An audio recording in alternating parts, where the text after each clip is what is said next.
A7S3. Hi, guys. All right, what's up? We're back with Rex Allen Creative, Rex and Joel. What up? I think we're live. Congrats. Okay, we've got a couple guys already chatting on the YouTube here. Awesome. It's good. So it looks like we're live. I've got this set to 144p, so it doesn't steal my bandwidth while we're monitoring it on YouTube. Awesome. So Stoked Design Co. is me. Just FYI. And I will be responding as... See, right there. Stoke. Yeah. That's the name of the company. Yeah. Looks good. I'm Rex Allen Creative. My company is Stoke. Hope it's staying quiet. Cool. So we're live there. I'm just checking to make sure I'm live. I actually got approved to go live on LinkedIn today. Yeah. So I've been putting a lot of effort into my LinkedIn channel. I'm actually pretty excited about it. It's kind of this beta thing. So I connected it on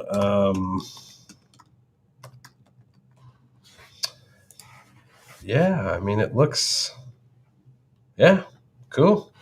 So it's working on LinkedIn. That's exciting. Yeah, that is exciting. So I'm like live on LinkedIn. Good so for my you. efforts on LinkedIn have paid off. Excellent. Good for you. I like it. So I'm live on the YouTube, LinkedIn, and I think the Facebook and Twitch. And Twitch as well. All of them. All of the places. All the places. In past, it's kind of Facebook has zoomed in a lot. In the past, it's kind of been Facebook that gets the views because that's where. Wait, go back to that unicorn thing that said friend request. What was that all about? Oh, this Claire Underwood. Yeah. Okay. So who is it? I don't know who it is, but it's all about the drama. It is. I didn't accept it. I'm not accepting that one until I find out who it is. Greg. It might be Greg. Text me and let me know who that is. Is Greg on here? He's already here. Yeah, Rex takes over the world. Oh, Matt Sprouse, what's up? Hey, been meaning to text you back. Joel, tell you I'm the worst. The absolute worst. And I saw your text and I was like, oh, cool. I need to formulate my response. And then I just haven't got around to it. Matt. I'm so mad. Okay, so real talk. I want to say my thing first. Okay, say it. Rex, if he actually texted you back within, say, 20 minutes of texting. No, I'll be generous. 30 minutes. If Rex texted you back within 30 minutes, he would be a real friend. I said it. So I'm not a real friend? Nope. Really? Your texting sucks. I've been so much better with you. You have, actually. Okay, I'll give it to you. Okay, go ahead with the real talk. Yeah. Okay, so real talk, Matt. Just real quick. Dude to dude here. For a while, I was absolutely busier than ever with my new business. First 3 months, I was just 24/7, as busy as I could be doing design stuff, and I had literally zero time to edit. And now I have a lot more time. I'm still not editing my videos. I'm doing other things, but the income is not as much as it was right at first. So right now, probably outsourcing editing is going to be on pause, but hopefully soon it'll be up. So I'll text you back and everything. But that's the short version of what's going on. So don't know what you're missing. That guy's good. I'm just saying. I know. I mean, you barely didn't even want to give him up to me. So no, he's amazing. That's how good he is. So. He is. Anyway, yeah, I'm sure we'll work something out at some point. It's just right now I'm trying to figure out what's going on with owning my own business. Let's see. Okay. Need you to respond immediately. Yeah. I mean, if it said the guy with the morgue and the jet fuel. I mean, never mind. Yeah. It's just sometimes I see a preview of a text that's oh, that's going to take some more thought than the front door's open. Right. It's I got to think about it. Yeah. And then it just ends up on the back of my mind. I'm oh, I got to text back. And then pretty soon it's off my screen and then I forget about it. It's a terrible thing. I just need to be better at seeing it and responding to it right when I see it. But when I'm busy, when I'm doing stuff, it's if I responded to every little time my phone goes off, it's I wouldn't ever get anything done. So I've told you before, I don't ever assume that you hate me or you're ignoring me. I always assume that you're definitely busy doing something I else. just wish I was better at it. Like I really do. Yep. It's like one of the things that I'm like consciously trying to be better at. So I don't know. I apologize. You're not married to your phone. I think that's probably a good thing. I apologize. Apologize. Nice. Dude, I can't believe I'm streaming on LinkedIn. That's Well done. pretty exciting. Yeah. I think I applied like when we first started streaming, I applied. So it was like 2 months ago. Oh, really? I like applied to LinkedIn like, hey, can I please stream on your platform? And they were like, we're LinkedIn and we're not going to let you. I almost messaged my cousin because she's like a high up at Microsoft. I was gonna be like, hey, who do I need to talk to like get approved to be a streamer on LinkedIn? Mm-hmm. But apparently I didn't have to go that far. Right on. And then I can't ever find my stream on Facebook. It's like, I think I'm streaming on Facebook, but like, I don't ever really know. Yeah. Facebook's terrible. It's like, usually I can tell, usually it like shows me like where I'm streaming to. Usually there's like a little thing right up top that's like shows me all of the places, but yeah. But it's good. I mean, it doesn't even show up there. Maybe I have to turn it on. I don't even see. Oh, there it is. Is that it? Oh. Air, of course. Okay. Facebook. I wish we could show, well, no, I guess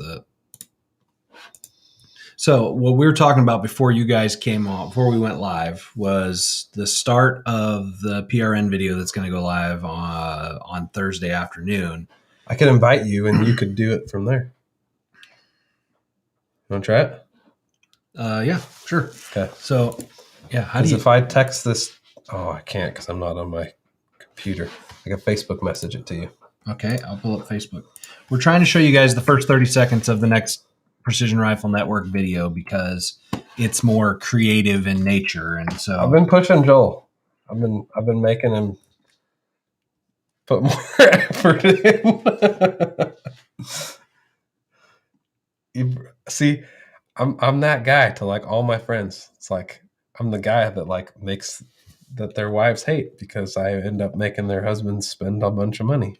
Okay, do we want to walk me through this now? So I think you hit allow. Okay. And that'll allow you to like, yep. And then if you just hit join. Join stream. Yep. Just put in Joel and join. Okay. And then mute your microphone. Oh, there I am. Look. Mute my microphone. Yeah. This one? Yeah, because you'll be picking up audio from here. Okay. Okay, so we'll bring Joel up. Hey. Now you're double on. And then if you share screen or you could just play it from your laptop, but you could just share it and play it from YouTube. Right here? Yeah. So I hit share screen. I think so. Allow to see your screen. Probably just do screen. This one? Yeah. Okay. Yep. Allow. Yep. Firefox. You probably have to allow Firefox. Oh, okay. Crap. Let's try it again. All right. It'll be worth it. All right. Entire screen. Hit allow. There's nothing to share. Browser needs permission. Yeah. And what is that in preferences? Privacy. No, it's in your like system preferences, and since you closed it, I don't know how to get back to it, but it's from here. Click that little, since there's a notification there on your settings, it might take you right to it. This one here? Yeah. I mean, I'm in there now. Maybe X out of, I don't know. Oh, it's going to be here. Yeah. It wants microphone, right?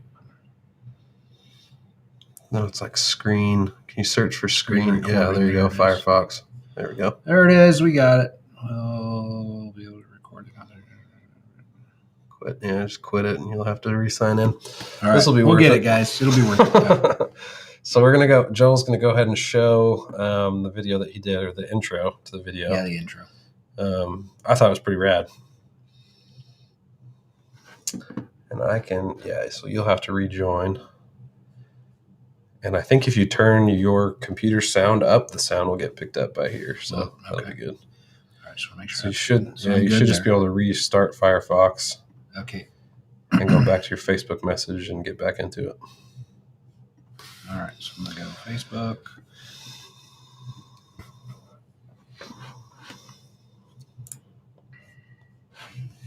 I got to bring up the PRN.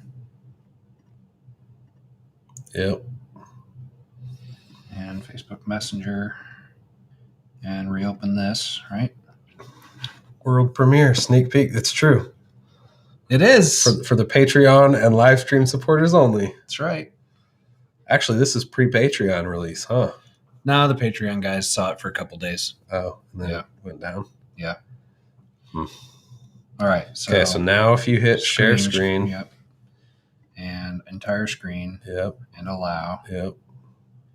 I'm now sharing my entire screen. Yep. And then I'm going to bring it up here.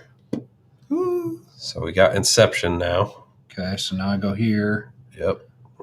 And my studio. Don't pay attention to any of these background numbers. That will look bad. Shut it off for a second. All right. So you want my microphone on? That's what you're saying? Yeah, turn. I don't think you want that on, dude. You need to have your volume. How's that going to work? Yeah. It's a bummer because it's a cool thing. And you need the audio in order. Can you turn your microphone off? I thought we did turn your microphone off. Go back to the stream. Your microphone's off, right? I mean, it says it is. Here, I'm going to turn. I don't know. We'll just do it with no sound. It's a bummer, but. All right, we'll see what happens. Okay, so here's the video. All right, now this is the reason that I did this was because a number of times now we've talked about me putting extra effort into the cinematic look of Precision Rifle Network. And I'm always like, I can do it. It is a waste of time. Well, this week for this video, I was like, okay, I'll put in a little bit of time to make it more cinematic and cool looking. Yeah, you can't get the music because of the microphone We gotta issues. figure it out, though. Yeah. We'll try one more time. But this is the first 30 seconds just as far as like a cinematic look with color grading and different camera angles and music that matches and all kinds of stuff that I did. Cinematic. How much more effort do you think this would be than like a normal intro that you would do? Like significantly more effort of time? I mean, yeah, I spent hours more time. Like 6 hours more probably? 4 to 5 hours more time than I normally would spend on a video. Just for a little 30-second intro. And mainly, for a 30-second intro. And mainly because of the color grading and just all of the stuff that went into it. And that's something that I think gets lost on social media videos. Like I think a lot of times like I get approached, they're like, hey, we want you to do this video for us. And it goes back to that meme, right? All the client knows is record, edit, export, right? It's just like super easy, but really there's like 50 steps that go into even just creating a little short 30-second portion. So we don't want to use the microphone, right? Well, I mean, you've got it shut off, so I think keeping it loud is okay. Okay. All right, guys. We want it off. So I mean, if your microphone's off, I don't know why it would go into that loop. Okay. So turn your volume up. Did it again. It's like it's catching something as soon as I hit it. Yeah. Okay. Anyway. Whatever. No sound. All right. So no sound. Here's the first 30 seconds of it. Do I need to make it full screen for you guys? That'd be better.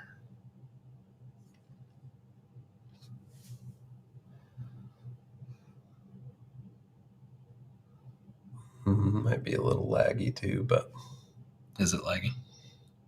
I don't know. Yeah, it seems a little bit laggy. Maybe a little bit. Anyway, one of the things I love is just all the camera angles. You know, you've got really consistent color grading on all the shots. It's hard because he's shooting a 22. Yeah. So when he shoots, like you can hear it go bang, but like it doesn't move. It doesn't move in the video. So Right. Yeah, that's a bummer. That the sound really is 50% of the viewing experience. Yeah, it really is. And without the sound, it wasn't nearly as cool. But yeah, I think it was still pretty neat. So anyway, as far as getting into our creative discussion, I put a lot more stinking time into that. And I think if I practiced more with doing that I could really streamline the effort. Now, one thing I did notice is because this was the first video so far outdoors in the field that I've shot with the A7S III. Okay. In 4K 10-bit 422. Yeah. And done the full 4K, the full video editing, or the color grading, I mean. Uh-huh. I was using a new Sennheiser mic that I got, like higher end microphone, all the things put together, and my computer was crashing. I was getting the spinning wheel of death every. Yeah. Gosh, I bet that added couple hours at least to your edit just time. Waiting and crashes and restarting the computer to my edit time because of having to work with the huge files. So what codec were you on? So you've got in the 4K codecs on the A7S III, you've got all intra, which is XAVC S-I. Not that. You've got HS and you've got S. So that's like the lowest. That's the lowest. Yeah. And my Mac was not liking it. Huh.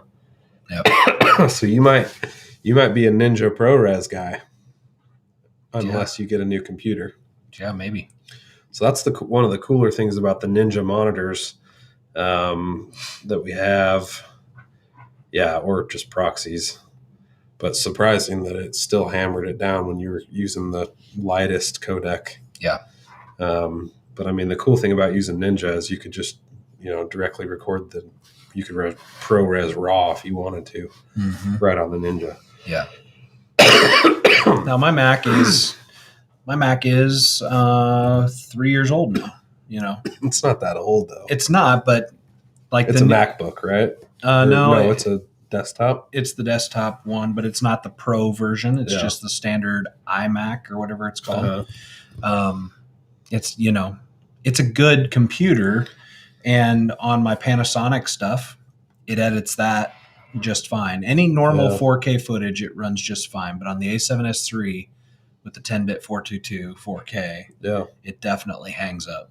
And I could wait for it to use it. Like I could do all proxies and all that kind of stuff, but I'd have to wait a lot longer on the front end to start working. And I was editing a video. I built a pretty high-end computer PC, and I still run into it sometimes with mine. Usually my footage will play fine, but if I get into any sort of VFX over the top of it, it starts to kind of slug down. So as long as I'm just kind of clipping stuff together and a little transition here or there, it's really not too bad. But even running proxies, I don't know if I just didn't have a good proxy files template set up to where I was like making a good easy proxy, but like creating my proxies was fast, but then like within Premiere, like switching to proxy mode, it like just seemed like super clunky, and it didn't even really feel like it was helping me a ton. So gotcha. Maybe I have a little bit of effort to put into like really learn the proxy workflow. Yeah, I'm not super familiar with the proxy thing either. Yeah, Osiris, I'm not sure. I want to say what are we in 2021? I want to say mine's a 2017 or a 2018 iMac. I can't remember all the specs on it right now, but it definitely struggles with the A7S III in 4K.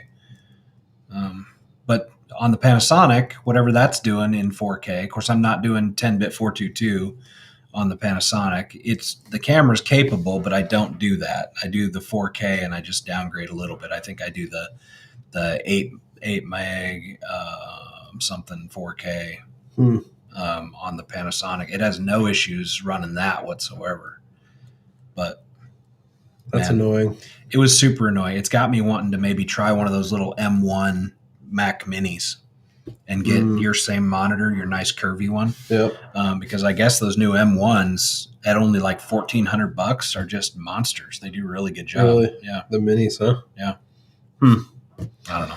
Yeah, seems like there was a lot of talk on Full-Time Filmmaker when the M1 chips kind of were first coming out that people were saying, I mean, Premiere people were having problems. Yeah. But I think if you're running Final Cut, which is what you run, it's kind of optimized for the M1 chips. So I think you're probably be good to go if that's, if you're still kind of Final Cut dude. Yeah. Yeah. Yeah. Cyrus says the M1's a powerhouse. Yeah, I've been hearing a lot of good things. Yeah. I'll probably try it, honestly, when I get back from South Dakota. Yeah. I'll probably just pull the trigger and try it because I'm wasting so much time, now that I switched to the Sony. It might be part of the reason why I don't like editing is because it's just so clunky and frustrating. So I probably need to either outsource it because it's like my least favorite part about filmmaking is like editing. It's just like not the part that I enjoy. I mean, sometimes I enjoy it, but for the most part, just like not too into it. So either outsource it or like figure out a good proxy workflow or something that just allows me to kind of cut through it smoothly without running into crazy issues. Cause that's frustrating, dude. Yeah, it's for like sure. Computer problems are annoying. Yeah. So actually I just pulled up on my laptop, and because my laptop is actually slightly newer than my iMac, my desktop. And this is the MacBook Pro 15-inch from 2017.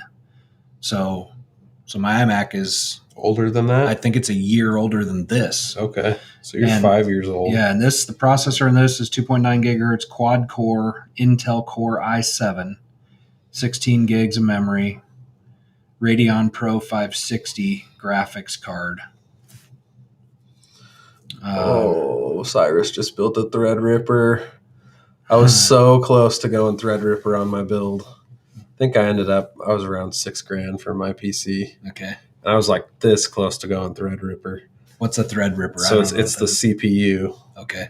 When I built mine about a year ago, and Threadripper, just like there weren't very many motherboards because it's actually like bigger than the Ryzen stuff. So I ended up going Ryzen 9 3950X, which is like as high as you can go in the Ryzen series before you hit Threadripper. So Threadripper essentially is just like, it's like 24 cores or something.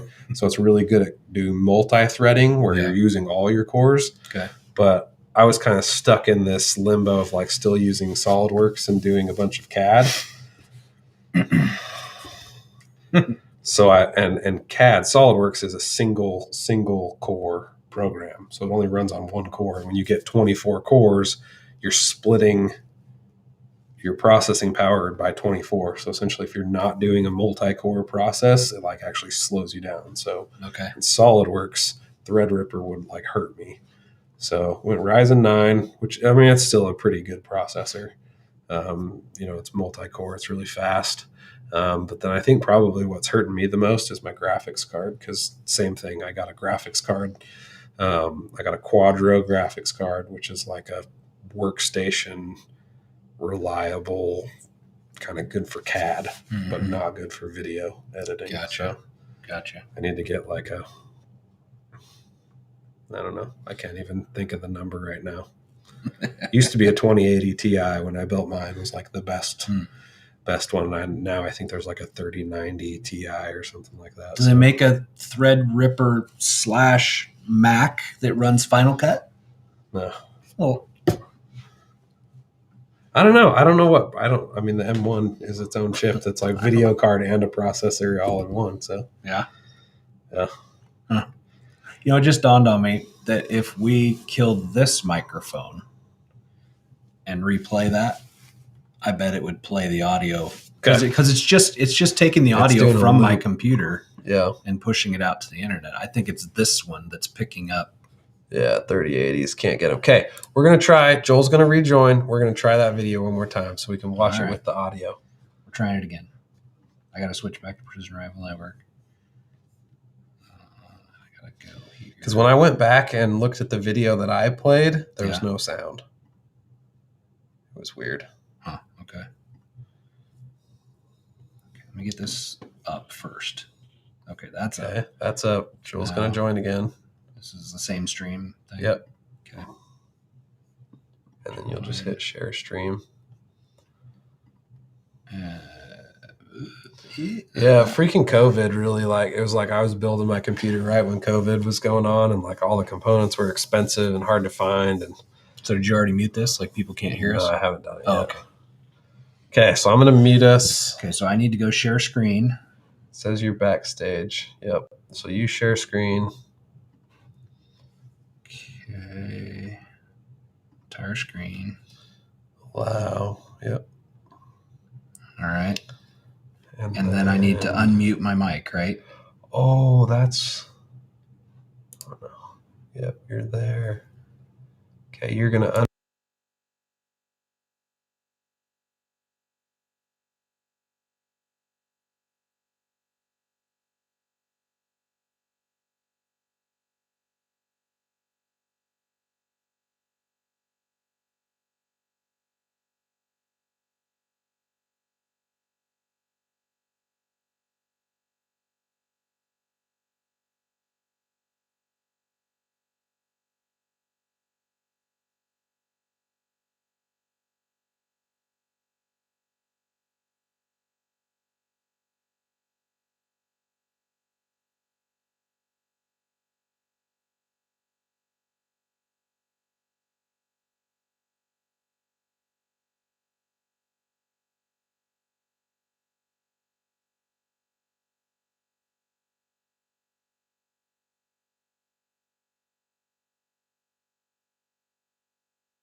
So nothing. Whoa.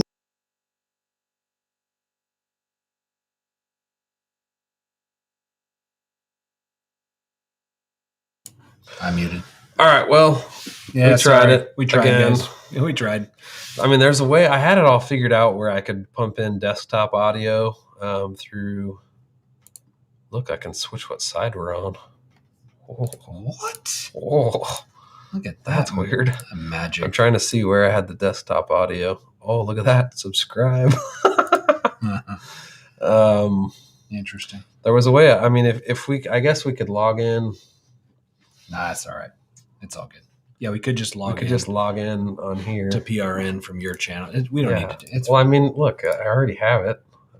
Well, it's up to you. If you guys let us know if you really want us to keep farting around with this, or we'll just move on. I just, whatever. We'll just move on. Yeah.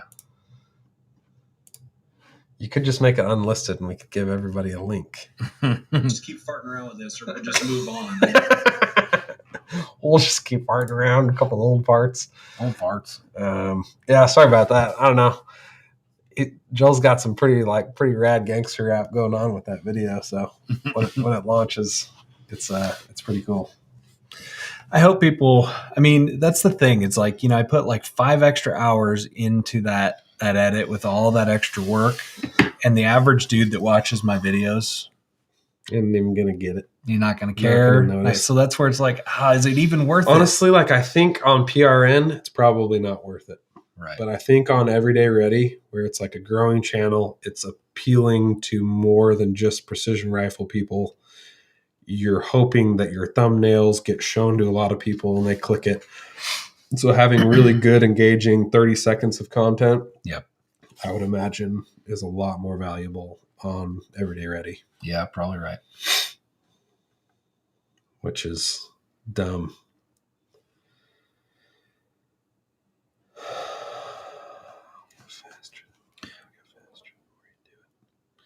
Osiris, I use Epidemic Sound, and I also use Artlist. I have a subscription to both of them, and occasionally we'll go look at the YouTube open source free stuff if I think about it. Right now, I just have Epidemic, and I feel like if I was doing more, I mean, when I get going, doing more of my own content and just more video work instead of graphic design work, I'm probably going to get Artlist as well. I feel like Epidemic is really good for sound effects, and it's good for kind of like ambient background music, but I have a hard time finding like good, hard hitting like main tracks that can be used in ads or, you know, kind of standalone music versus Artlist. I feel like has a lot more popular sounding music. Yeah, I agree with that. Yeah. I think we've kind of talked about that before, but I don't know. There's certainly a lot of good stuff on Epidemic, but I just don't feel like there's as much like really professional sounding stuff versus Artlist. Like it's like, oh yeah, that song could be on the radio. It's not, right, but it could be. Right. And I think it is there on Epidemic. You just got to really pour through it. You know, you got to search through it to find those little nuggets. Whereas I feel like a lot of the songs on Artlist are like that. Yeah. Epidemic's got a decent sound effects library. Yeah. I go there for sound effects. I feel like browsing Epidemic is pretty good. Like you can find a song that you like, and then there's the more songs like this. And I feel like in general, those are all pretty good too, if you find a good one. So, right. Dude is gender neutral. I call my wife dude, and like she doesn't think it's weird. My boys, but, like other people get around us and they're like, "Did you just call your wife dude?" And I'm like, "Yeah." My teenage boys call my wife dude and bro all the time. Yeah, that's funny. She's like, and then she's just gotten to the point now where she just shakes her head and just is like, what do I do with it? I mean, what do I do? They just they won't stop. You know, so. Yeah, that's funny. Matt, that's exactly right. More time looking for music than you do editing. That is no lie. Man, there's nothing worse. Okay, so I had a recent project that I was doing for Gunfighter Canyon. They're a gun range, and they wanted to like try to do an ad, which is like impossible to get that approved, right? So like trying to like tone down the gun stuff and like show that it's like family friendly, and like they wanted to highlight the tourism. So I picked like a pretty lame touristy sounding song. I mean, it was a good song, but it was touristy sounding. Yeah. Versus like all the other ones that I do for their social that's like gangster rap or like something like hard and heavy and like cool that we like, you know? So I do this like tourist video, and I like edit to the beat and like edit this whole video to this song, and I send it to him, and he's like, "Can I give you some real feedback?" And I'm like, "Yeah." And he's like, 1, song is gay. 2, need more guns at the beginning. I'm like, okay, so pretty much everything opposite of what we talked about when I started the project. He's like, yeah.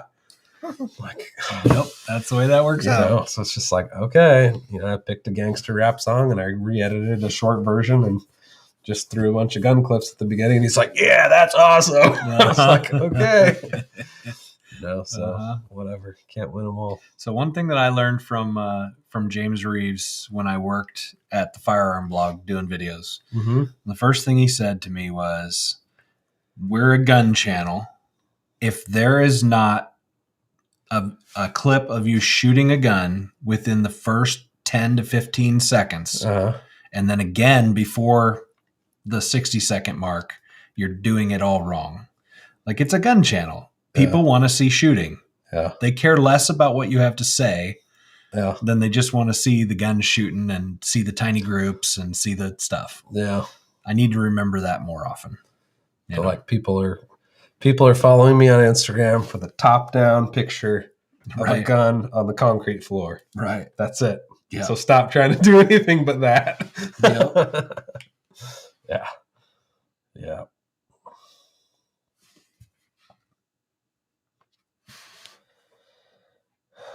Yeah, that's valid. Short shorts. He's always wearing like chubbies or something in videos, isn't he? James' short shorts. Yeah, he's always got like silkies on, man. He gets made fun of incessantly for it, you know. Yeah, but it's just who the guy is, like, you know. I like it's that, just the way he likes to dress, you know. Plus, he's super fit, so he can pull it off, you know. Yeah. Ain't nobody want to see me in silkies, that's for sure. I ran a Spartan race in silkies. Well, that makes sense. Yeah. You know. I mean, we were definitely like the most skimpy dressed dudes at the race.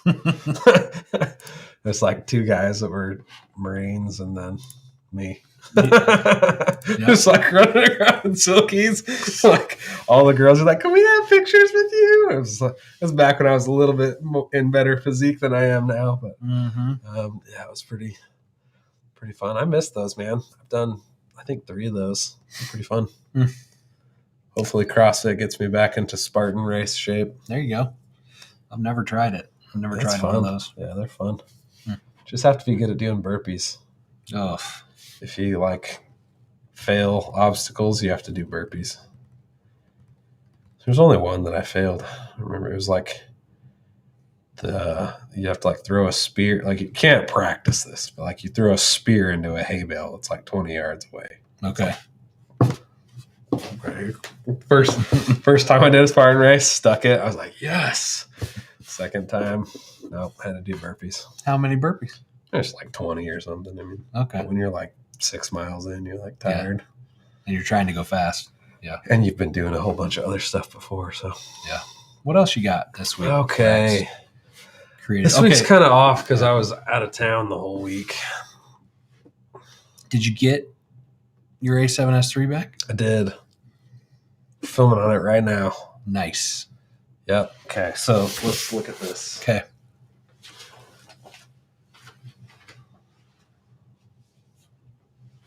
This is the repair ticket. It says, repaired power operations, a complete repair and return all functions to factory specs. Super excited about them returning my camera to factory specs. I spent like an hour today going back through it and like recustomizing all my buttons. I was like, come on. Yep. Autofocus test, check. Recalibration and realignment, complete cleaning, current firmware. And they put a new SY board in it. So whatever that means. So in theory, the SY board is what got fried? In theory. By the power surge? So more than just a... Brain's blanking. That's fun. More than a fuse. Whole board. Wow. Whole board went out, so... Yeah. Super cool. So yeah, I mean, if you haven't been following along with us, it was just over a month ago. Actually, almost a month and a half ago. It was like the 25th of May.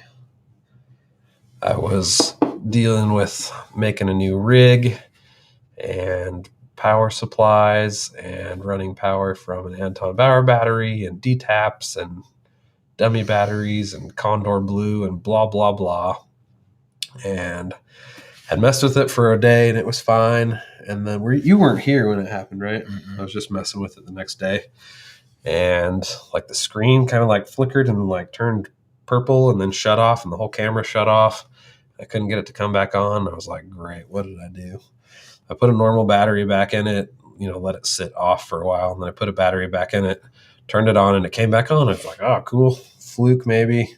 So like a genius, I like plugged it back into the D-tap again with the dummy battery again. And then it purple screened and then it shut off and I couldn't ever get it to come back on. So fried something inside. So kind of decided to not use the Condor Blue dummy battery plugged into D-tap anymore.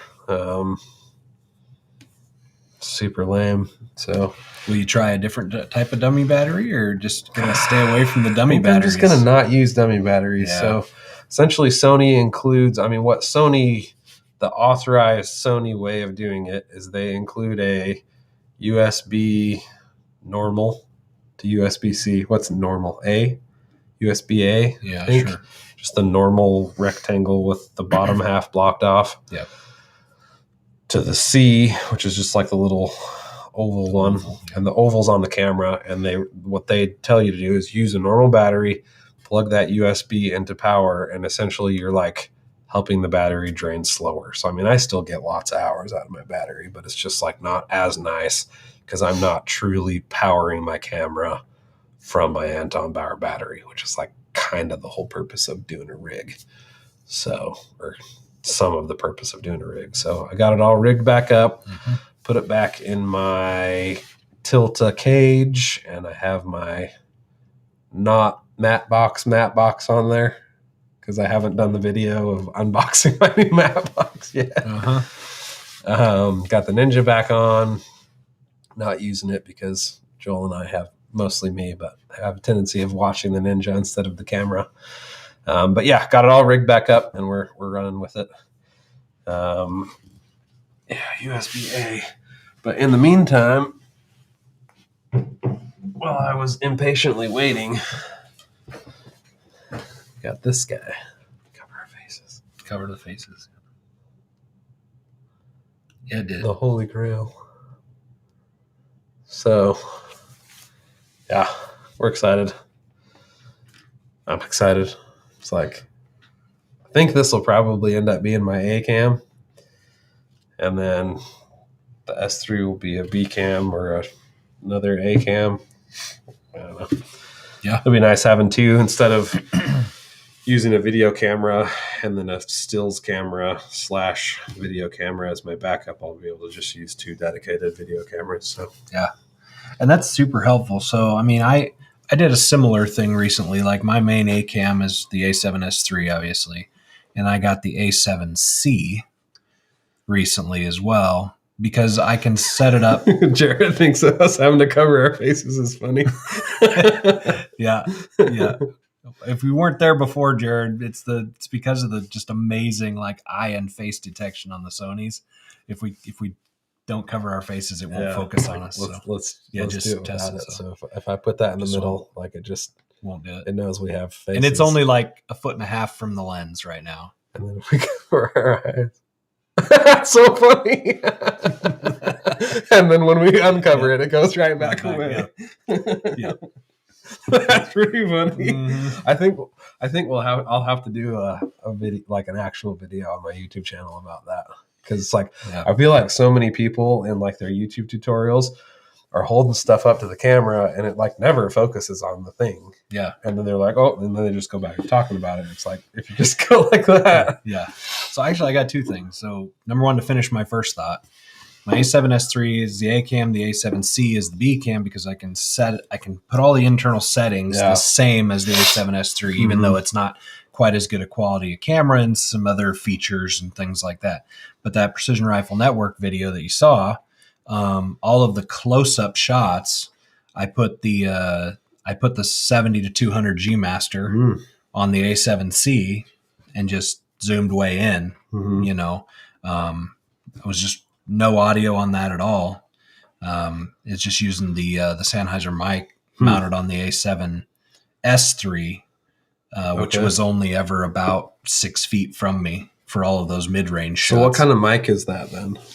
So it would be somewhere between the Rode VideoMic Pro, which is what I had before, the Pro Plus is what I have been using forever. Yeah.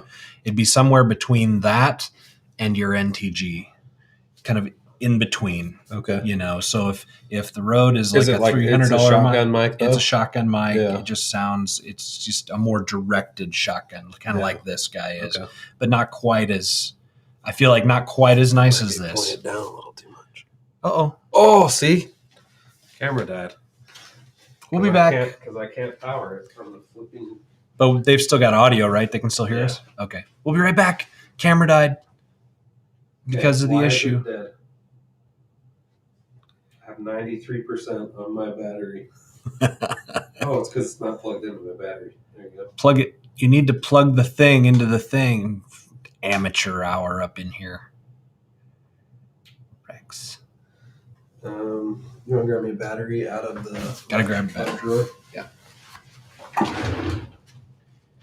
This one here. Yeah, there's that pouch. Any one of those should be good.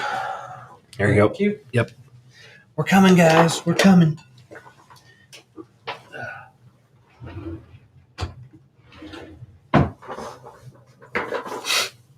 Hey. There we are. So have this whole camera rig, and then I didn't have the USB-A plugged into the battery.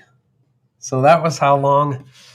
Let's see, 45 minutes on here, and we were about an hour and 15 on yours with another 15 in the middle. So just over 2 hours of live streaming, not recording, but live streaming on the normal battery. That's pretty good. It's not bad.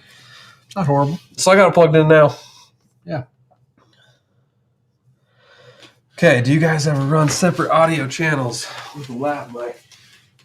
Rex is pulling his out, and I won't show you mine because it's at home, but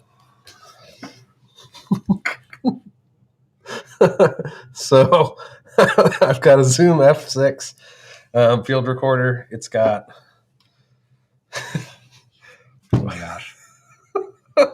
it's got 6 of those XLR ports on it. So I can plug my NTG5 directly into that and field record. Or on the FX3, I don't know how much you know about this one, but it's got a handle that's actually got XLR ports on it, so I can actually run the NTG5 directly into the FX3, which is kind of nice. I think that's pretty cool kind of feature of the FX3. Yep. You can get a similar handle for the A7S3, but it's like $400 or $500 or something like that. So it comes included with the FX3, which is kind of neat. Right on. And for me, I actually just switched when I bought that Sennheiser mic, which is an XLR type attachments. Mm-hmm. I switched to the Zoom H6, whatever it's called. Let's see, H6 all black, the Zoom H6. So it's a 6-channel.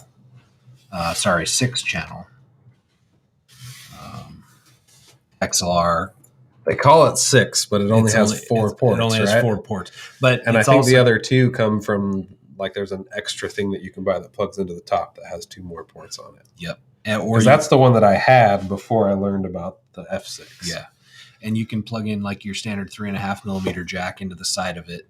Okay. As well. So I think that's where that counts as the one. Top is number 5, and then the one in the 3.5 is number 6. Yeah. So 6 ends, but really only 4 XLRs. And you're only going to use one.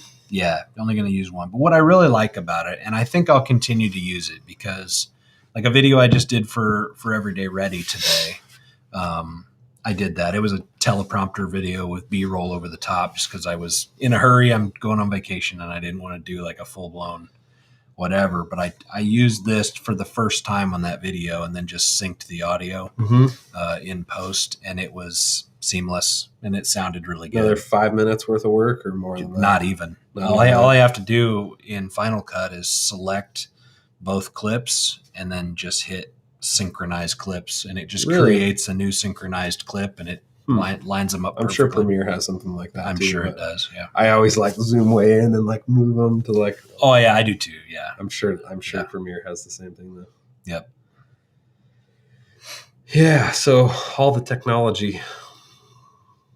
I think sound is fun. Like, it's crazy how much better this thing sounds than just like the camera audio. Oh, dude. Like, blows my mind how different it is. Well, and this just over, like, I can tell the difference listening to our live streams on this versus my Rode Video Mic Pro Plus, which I have thought, I mean, it is a good microphone, you know what I mean? But you can tell the difference. Yeah. Somewhere in one of my folders, I have a whole bunch of clips of me talking and then recording audio with all of the different things. And I was going to do a video about all the different mics I have and when to use which one or what they all sound like and how different they are. But there's I feel like not an amateur when I do that. You're like, oh yeah, getting technical, zoom way in there and align those peaks and valleys. Yeah. Yep. I even got a clapper so I can. Yeah, sync I noticed again. that. Yeah, I noticed that. Yeah. I just do the hand clap. I always just say audio. I always say something like audio sync, and I just clap my hands. That's all I do. What we should do is to do a little desk pop, audio sync, come on, launch one up into the air. And then wait for it to come down, and the down one is when you sync. It's when you sync it. Yep. Yeah, there's just like no end to the amount of gear that goes into filmmaking. It's like insane. It is. It's way more than rifles. Yeah. It's like each camera body costs more than a rifle. Yeah. And then each lens costs more than a rifle. And then my sound setup costs more than a rifle. I know. Like, I don't know, how many rifles am I out because of all this stuff? Tell you where I'm lagging way behind you or any pro that has even more gear than you do, and you have a good amount, is the whole C-stand. My C-stand game is weak. Yeah. Super weak. I have 4. I have none. No real ones. No real ones. I have some cheapies that are just, They're not that much. They're like $120. Okay. So I have one. Uh-huh. I have one. Yeah. Okay. I do have one. I have one now, but the other 3 stands that I use, like for microphone, for hair light, for my Pavo tubes or wherever, I have like just the cheap, like newer Amazon brand. Yeah. Or like 30. Are they like kind of like light, really cheap light stand? Yeah. Like $30 a piece or something like that. I've got these ones. Not out here. I've got these really, I mean, they're nice because they're just like so light and they fold up so small. They're cheap. Yeah, they're not heavy. I mean, that our key light is a 300D Mark II from Aperture. I mean, that thing probably weighs 10 pounds. They're heavy, yeah. And then with that huge softbox on top of it, like it wants to pull that thing over. Not to mention that like control box, that battery box or whatever that thing is. That's crazy. That hair light, it's a Nova P300 or something. Nova. It's freaking heavy too. Mm-hmm. It's so big they don't even include a box. It just like comes in a box and they're like, here you go. At least that thing comes in like a travel case and stuff. It's like you got to pay another $300 if you want the case for the Nova. It's like, come on. Yep. So I'm gonna need to upgrade from my Grand Cherokee to some sort of a minivan or something. If I Sprinter, I'll go with the Mercedes Sprinter. No. Ambulance. An old ambulance? Yeah. It's not a bad idea. You can get them for cheap. In all reality, like I've seen a couple of like ambulance makeover videos. Oh, yeah. And like they're cool because they have storage. All the pockets. And power. True. Like there's power all over them too. You can have like a mobile editing studio. Mm-hmm. Dude, let's do it. Should. Because you can buy those for super cheap on auctions. Can you? A few $1,000s. It's like 5 years old and they're like, don't use them anymore. Not expensive at all. I mean, as far as vehicles go, not expensive at all. I used to run a tactical shop, like selling law enforcement equipment and stuff like that. And I considered one of those as like a mobile unit. Mm-hmm. So I had a storefront, like a retail storefront, and business was meh, so-so. I had people come in, but I was like, what if I went to certain places like law enforcement, like departments, and sat out in their parking lot, and cops would come by their belt keepers and their key holder and their microphone clips and all these things from me if I went on site and did it. I considered it. I looked into it pretty heavily. Yeah. I mean, we've got 2 cases right here. Jared says his buddy has an ambulance that's a mobile phone repair shop. See? And Osiris says that his mountain bike dealer has an ambulance. That's awesome. There you go. It's like, boom. Seems pretty legit. Just need someplace to keep it. I got 3-car garage. Just have to kick my son's Jeep out of one of them. The little Power Wheels Jeep. Yeah. Dude, he's so baller on that thing. Because we got a little bit of a hill in our driveway, and he'll blast down it, and he knows that if he like banks a sharp turn and then lets off the gas, it'll like burn out and like spin. So he'll blast down the driveway and then let off the gas and spin into a turn. And I'm like, dude, this kid's like Travis Pastrana. That's awesome. Yeah, he's a little motor dude. That's fun. Yeah, ambulance would be pretty rad. I agree. Might need to consider that. Spray paint it black. Yeah, I mean, it's that, or we need to relook at our off-site studio where we could have some stuff set up all the time. But I like that less than an ambulance. I like that more than an ambulance. I don't know. I kind of want both. But right now, like, I don't have enough work to justify the off-site building yet. I just don't Dang know. it. Like, here's the thing. Like, Cyrus says he goes to these bike races and offers bike repair services.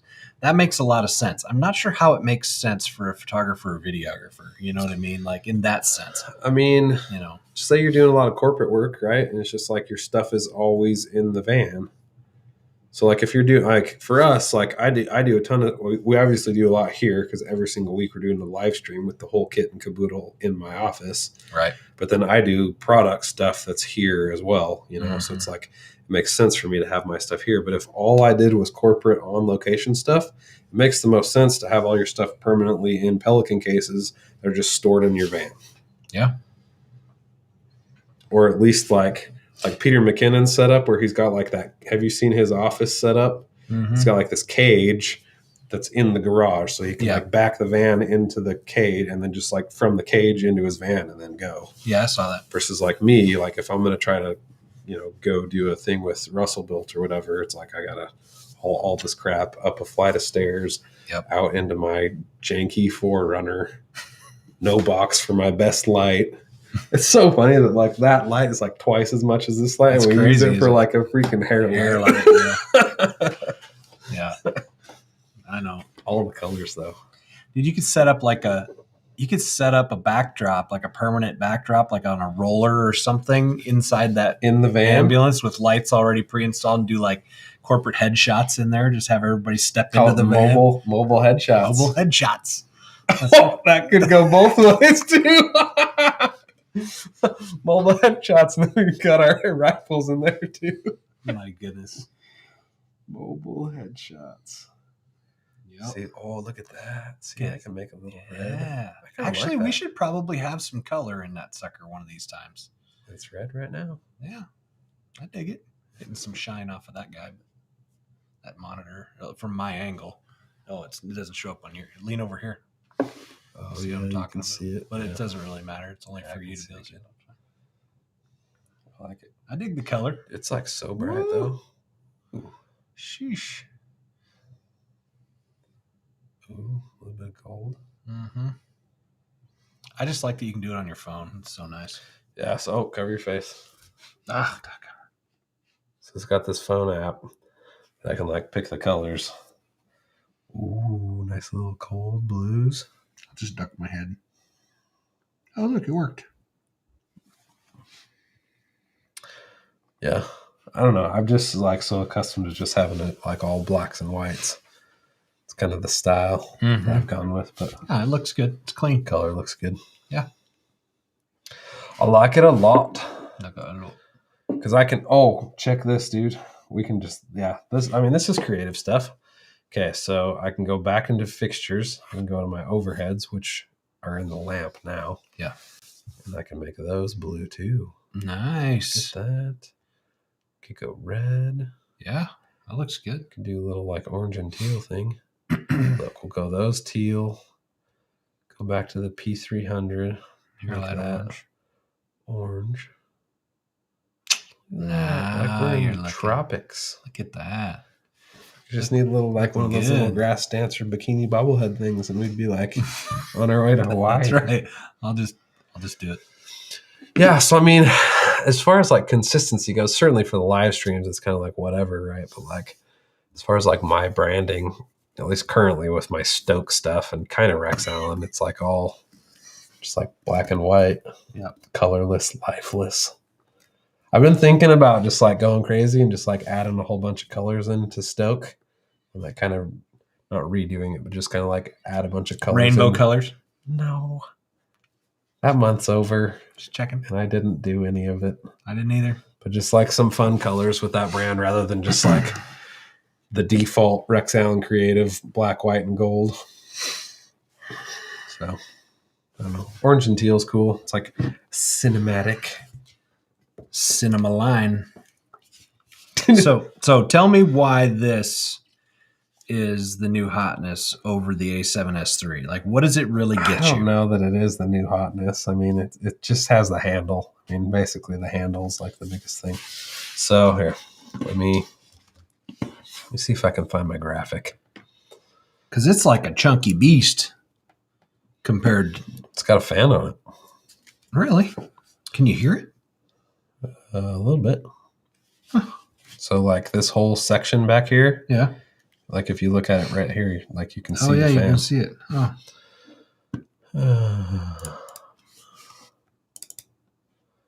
Oh, I did it from not here, so it's not going to be on here. Okay. Instagram.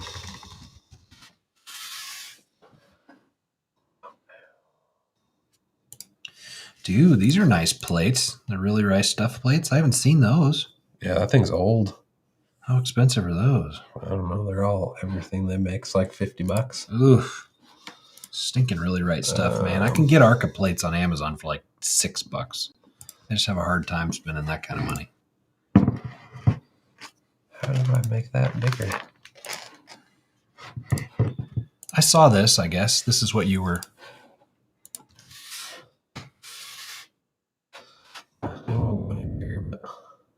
I guess I can just...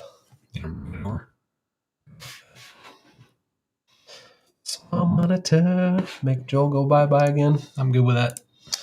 Oh, no, don't do that. There. So I made this kind of comedic post about the A7 III custom cinema mod. So kind of talking about the differences of the FX3 and the A7S III. So essentially the A7S III is still kind of in the photography side of the business, and the FX3 got the cinema brand. So a couple of things that it's got tally lights. So when you are recording, this turns red. That turns red so you can see it from the front. And then there's another one right here that turns red. So you get some red lights, which is cool. So it's somewhat helpful. Yeah, helpful. Yeah. The A7S III, there's an option to have it record when you're recording. It'll give you like a red border around the screen, which if you're looking at the screen while you're recording, it's great. But other than that, like a lot of times you can't see it. And then like we were talking about while we were getting that post up, there's kind of this extra thickness of material right here that has active cooling or active fans. So, you know, when you're recording 4K, your camera heats up and it gets hot. So if you do that for a long duration of time, your camera can shut off. So the active cooling kind of helps it from shutting off. The buttons are kind of reconfigured to be better for cinema stuffs. I don't know if I've really noticed. I haven't played with it enough to really notice that. There's no viewfinder, so that's kind of a big departure from the A7S III. So, you know, when you're taking pictures on the A7S III, it's still kind of in that hybrid space, right? Like you can take pictures on the FX3, but all you have is the screen. Yeah. So there's no viewfinder. So if it's bright, like you can be screwed. But they took that out because it's more of a cinema camera. You can get a replacement viewfinder to put on it, but whatever. Yeah. So this has a replaceable top handle. We talked about that earlier. So right here. Oh yeah, right. This is the handle. Which is pretty handy. It's pretty cool, dude. Like, I'll be honest, like it's pretty nice. And it just like goes into the hot shoe right there. And then I can put in, an NTG5 or whatever microphone I want with the XLR imports. So, and then still have the handle to, hold that top handle. So I think that's a pretty cool feature. Now they sell that separately, right? Like I could get that for the A7S III. I think, I don't know if it's this exact one, but yeah, you can get the same thing. So that's cool. It comes with that, which is nice.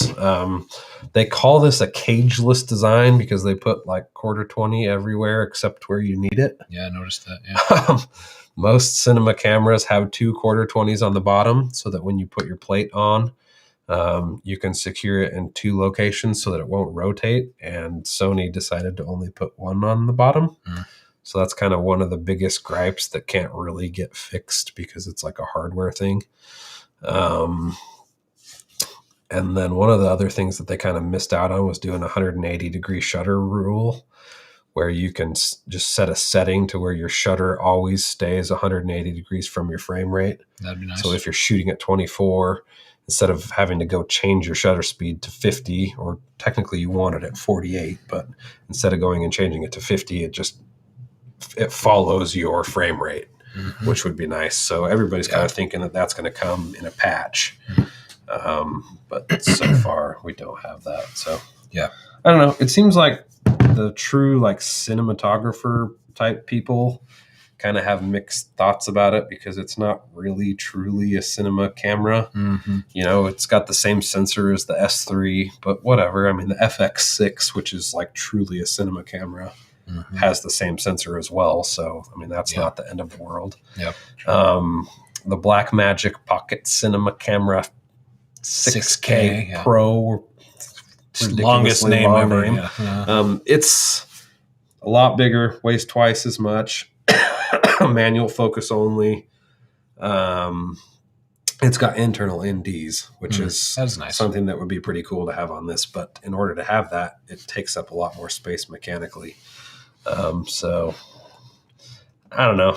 There's just like,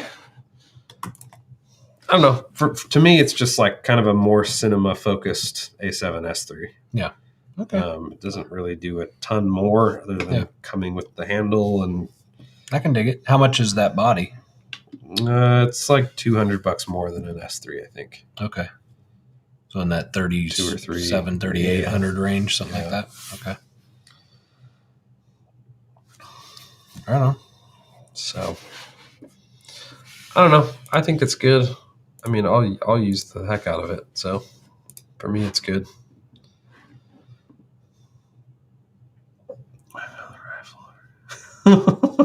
I've got the rifle or the camera. Choose what you want your headshot with. I just saw that. That's funny. It's the trashy or right for certain applications. Ring lights.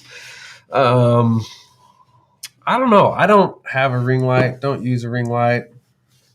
Don't know anybody that would choose to use a ring light unless you're just like super running, gunning. I don't know. I did it when I first started Precision Rifle Network. Huh? And I had the thing where I could mount my phone right in the middle of the ring light. And it's what I started out with. Yeah. You know, was my cell phone and the ring light. But quickly moved away from it because I found that, you know, if I wanted to get a little further away from the camera, it wasn't enough light. My background was still, you know, too dark. I just couldn't get it just right. Yeah. You know, I quickly became apparent that I needed a more powerful light. Yeah. And if it was going to look good, I needed it at an angle, not directly in my face, you know. Now it gives you a really cool catch light. Yeah, I mean, it does that. So for those of you that don't know, a catch light is like the light that ends up like actually showing in your eyeballs. So right now I can't tell. Like if I'm looking at the camera, can you see it in mine? Yeah, a little bit. I mean, probably not. Maybe because the hat.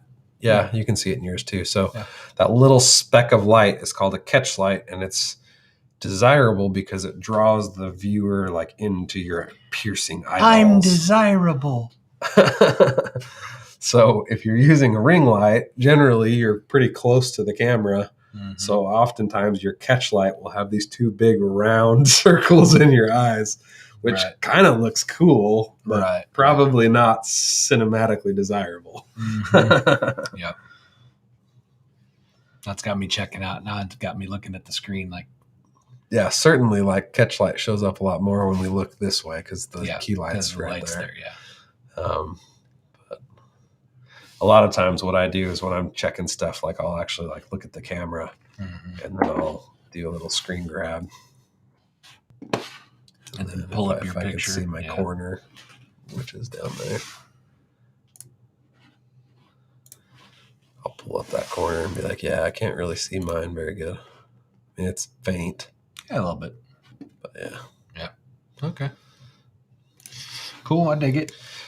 Yeah, I mean, that's something that's interesting is like in general, like in interviews and stuff, you're only trying to light one person, So like for us, we're lighting two people. Joel's sitting closer to the key light than I am. I'm sitting closer to the hair light than he is. So it's just like kind of this balancing act. I mean, if it was just me, I mean, when I do these by myself, I'm in the center. I'm closer to the camera. I have my key light down and angled in a little bit different spot. So it's just like you kind of make concessions when you're trying to put two people on the screen like this. Yeah. It's like you almost never see this view in like a movie. No. It's just like two people next to each other. It's always like dialogue where they're looking at each other and you're doing the over the shoulder bounce back thing. And we should try that sometime. We should figure it out. Get, do like a multicam setup. Yeah, multicam setup at each other more. over the shoulder thing, and you can just switch it every once in a while. That'd be the desirable thing about having our studio space that was bigger. We could have a couple couches or something and like an actual, podcast set or something where we have two microphones and two cameras and everything. We're just going to plop down. I want my camera top down so I can lay down on the couch. How are we going to get over the shoulder looking at me? I'll have to be I don't care. On top of you. What the heck? Well, I mean, far enough away that like, if you're laying down, the camera's my camera would have to be under you to get your shoulder and then me. And then, have to be like suspended in the air. Like I was deviating away from the whole over the shoulder thing. I didn't care about that anymore. Oh, okay. I just wanted to be laying down and being lazy. Oh, and then you had to make it super weird. My bad. At least I'm not talking about Roosevelt's banana.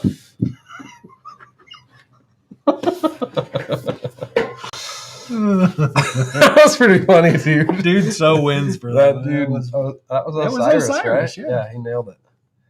He nailed that one. Oh, gosh. That's pretty funny. It's interesting, dude. Like, I get decent reach on my LinkedIn. I mean, it'll be interesting to see, like, after we're done here. 1 minute? It'll be interesting to go back on LinkedIn and see, like, what has been happening this whole time. Because it appears that it's only been going for 1:21, but that's obviously wrong. Well, you hope so, anyway. Yeah, that'd be lame. Osiris corrected you. Granite. Granite banana. Oh, man, that was good. Man, we had a couple good streams today, man. Hour and 15 both times. Yeah. I mean, this one could just like drag on for however long, but we probably ought to shut it off once we start with the gay jokes. It's true. It's a good it's like, to cut it off Time at that to be point. done. Yep. Right on. Well, so for those of you guys that are, I think most of you probably, maybe, followed from PRN, I will be in South Dakota, and I'll be visiting the new Codec facility out there. So in theory, I will get some video at Codec for PRN, and then in theory, I will get some in the field, in the woods, in the hills, in the mountains type of footage for Everyday Ready while I'm out there. So I'm excited. Should be kind of cool. Better live stream. It'll have to be off the phone. Yeah, that worked last time. Yeah, it did. Wasn't too bad. We'll have to figure that out for next week then. If I can go down to town or something. Yeah. Sit in a pub. Bring a light. Sit in a pub and bring a light. Bring a Pavo tube. Yeah, I'll just talk to my phone in a pub. Yeah. It could work. Yeah. Or maybe I'll do it with Dustin. Oh, that'd be fun. Go to his place or something. Yeah, that'd be cool. And he and I both could be on. Yeah. Along with you. Yeah, that'd be fun. Because I'm assuming his Wi-Fi is plenty fast enough. So if I took my laptop and I could hook my my A7S III up to it. You have a capture card? No. Buy one. I can buy one. Yeah. Yeah, I could make that work maybe. Anyway, we'll try to figure it out. Yeah, that'd be cool. It's just hills, Osiris. You know what it is. I lived in Colorado, so I know the difference between mountains and hills. But you know, I miss mountains. growing up an Iowa boy and now a Missouri boy, where these are just little hills. Like Little hills. South Dakota feels like mountains, especially up kind of in the Iron Range up there, you know, by where Mount Rushmore is and everything. Mhm. Like that feels They call it a mountain. very mountainous. Mount Rushmore. Mount Rushmore, yeah. Okay. All right. We're gonna wrap it up, log it off, All right, dudes. Thanks for joining us. pull some clips out of this one, make some videos. There you go. That works. If only you had an editor. If only I could pay an editor. I'll get back to it. It's Yeah. just like a little bit of setback. Yeah. Get it. We'll get there. Anyway, All right. we'll see you guys. Thanks, guys. It's been real. Thanks for being with us for hours of your night and morning. Appreciate your support. We'll see you.